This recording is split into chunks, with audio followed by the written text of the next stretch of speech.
The Purple Seahorse Pet Store was the target of two thefts in the span of 2 weeks.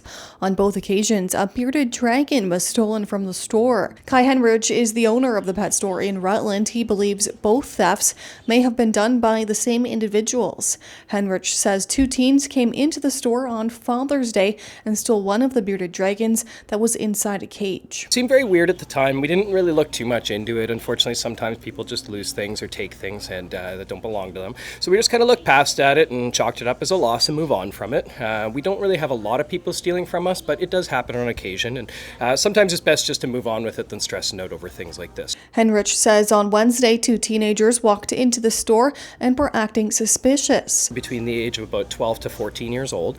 I spoke with them briefly, just said hi, make sure they're looked after, and they seemed a little bit put off by that. So I just gave them some room and I'd moved into the back room there to do some other things at the time. He says when he came back out, he noticed the enclosure was left open and the second bearded dragon was gone. A bearded dragon is roughly $150. Henrich says the bearded dragon requires a specific diet and enclosure along with calcium supplements to stay healthy. He says his biggest concern is for the safety of the animal. I understand it's a $150 item that went missing, and as a business owner, there does have to be a certain amount of percentage accounted for that. That's just reasonable, but unfortunately, I don't feel like this person is capable of taking care of that animal, and I'm greatly concerned for its safety and health. The bearded dragon that was stolen on Wednesday has been with the Purple Seahorse Pet Store for a long time. We spend a lot of time with this animal. We formed a bond to it, and we would really just greatly like this thing back, please. That's all I'm after, is have the animal returned to me, please, and I'll drop everything. Kelowna RCMP is investigating the incident and has gathered surveillance video from inside the store